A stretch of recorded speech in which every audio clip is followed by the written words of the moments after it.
Di dalam hadis Sahih Imam Muslim, Nabi SAW telah menyebutkan tentang Dajjal ini. Nabi menyebutkan Dajjal itu anak keturunan cucu-cucu Adam yang normal seperti kita-kita.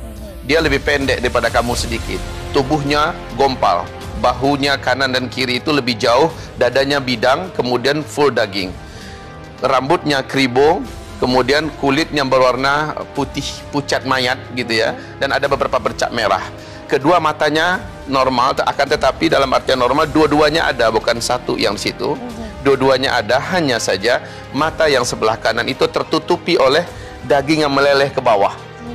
Akan tetapi kelihatan betul bahwa biji mata itu sudah seperti mau lepas sehingga membengkak di sini.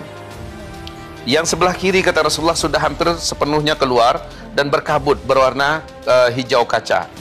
Rasulullah menyebutkan lehernya lebih panjang daripada leher kalian sedikit, kemudian bahunya mereng, kedua jempol kakinya saling berdekatan, dua mata kakinya saling berjauhan.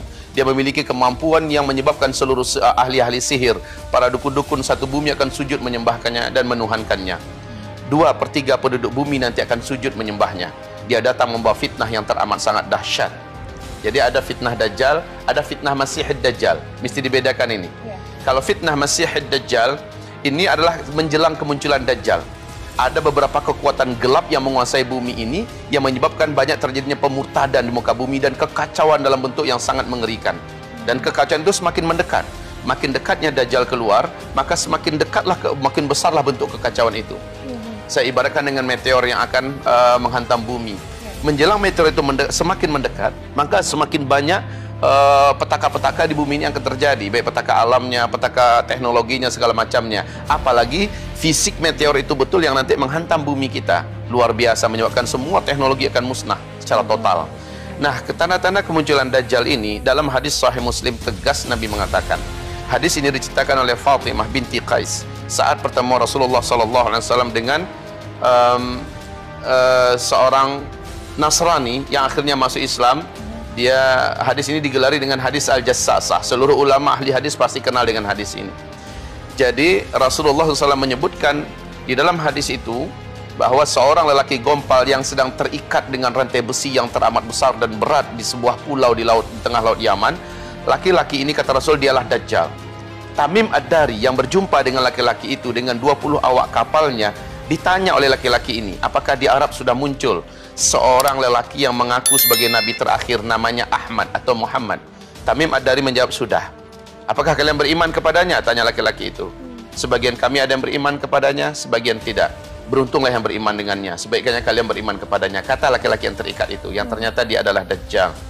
Kemudian dia bertanya dijawab, dia bertanya dijawab. Pertanyaan yang paling fenomenal, dan ini yang berkaitan dengan urusan kita dan yang ditanyakan oleh Mbak kita tadi.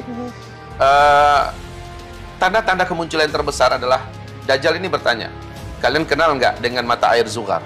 Tamim Ad-Dari menjawab, kami kenal. Apa yang ingin kau tanyakan? Masihkah mengeluarkan air mata air tersebut? Tamim Ad-Dari mengatakan, air tersebut dari mata airnya masih banyak. Sebentar lagi mata air itu akan berhenti dan kering. Kemudian yang kedua ditanyakannya, apakah kalian kenal dengan kebun kurma Baisan di Baisan?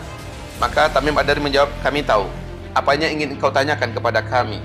Maka Dajjal ini berkata, apakah masih berbuah? Buahnya banyak. Saat ini sedang lebat-lebatnya buah. Sebentar lagi akan berhenti berbuah. Kata laki-laki ini, yaitu Dajjal. Kemudian dia bertanya, apakah kalian tahu dengan Danau Tiberias? Ya, Buhairah Tabariyah. Tamim Ad-Dari menjawab, kami kenal dengan danau itu. Tentang apa yang ingin kau tanyakan berkaitan dengan danau itu? Dajjal ini bertanya, apakah airnya masih banyak? Tamim Ad-Dari menjawab, sekarang airnya banyak dan tidak berkurang sedikit pun. Lihat saja, sebentar lagi airnya akan mengering. Bahasa-bahasa Dajjal ini ternyata mengisyaratkan, kata Rasulullah, itulah dia tanda-tanda Dajjal akan keluar.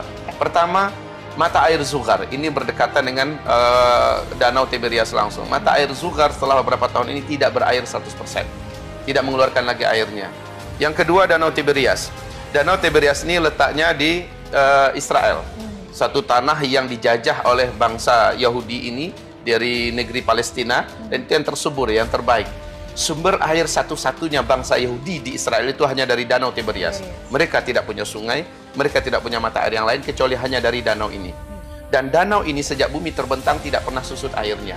Masya Allah, sejak tahun 2003, tolong dibaca nanti dalam kitab Ensiklopedia Akhir Zaman oleh Syekh Dr. Muhammad Ahmad Al-Mubayyad, disebutkan hadis yang sangat jelas dan fakta yang ada di Danau Tiberias di Israel hari ini.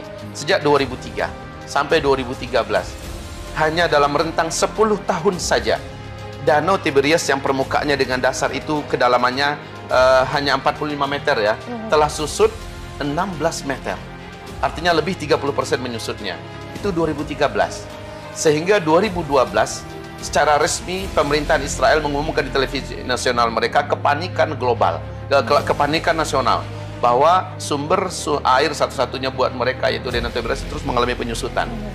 Akhir 2015, danau ini bagian yang paling menonjol dari dasar setelah kelihatan seperti pulau kecil di permukaan. Maknanya apa? Semakin menyusut. Akhirnya pemerintah Israel sekarang memutuskan bahwa sumber air ke depan itu adalah air laut yang disuling. Ya, artinya danau ini juga sudah betul-betul sudah mengalami masa yang disebut oleh Rasulullah dalam hadis ini. Ketiga adalah kebun kurma Baisan. Kebun kurma Baisan ini letaknya di perbatasan antara Yordania dengan Palestina.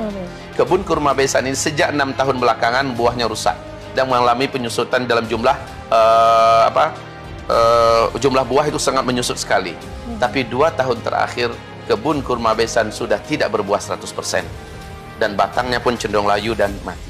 Tanda-tanda fitnah Dajjal kita telah sebutkan tadi ya, yang besarnya itu.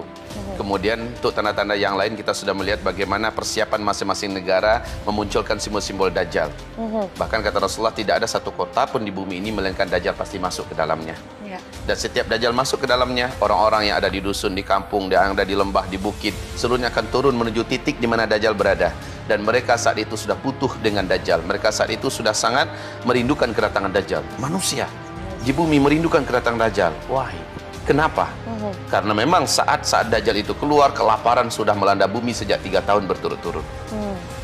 Bumi akan mengalami paceklik dan kemarau yang sangat ekstrim secara 3 tahun berturut-turut. Dan ini hadisnya sahih Bukhari dan Muslim. BMKG dunia mengatakan bahwa 2019, 2022, ya berarti 2020, 2021 dan 2022 pas 3 tahun berturut-turut bumi akan mengalami paceklik dan kemarau yang sangat ekstrim. Apakah ini dalam rangka menyambut kedatangan Dajjal? Wallahu a'lam. Hanya ada yang unik. Ini perlu untuk kita telusuri bersama-sama. TV Arab mengumumkan pada tahun 2004 ya, mengumumkan bahwa telah lahir seorang bayi laki-laki Palestina. Ini perlu juga untuk kita sebutkan. Berkenaan apakah ini berita sahih atau tidak, ya itu kita lihat kepada faktanya saja di lapangan. Hanya saja Nabi mengatakan, nanti satu-satunya manusia yang tidak mampu ditaklukkan oleh Dajjal adalah seorang remaja laki-laki. Dia tidak mau sujud kepada Dajjal. Padahal siapapun manusia kalau jumpa dengan Dajjal, bertatapan dengan Dajjal, imannya menguap dan dia akan kafir kepada Allah, dia akan sujud menyembah Dajjal.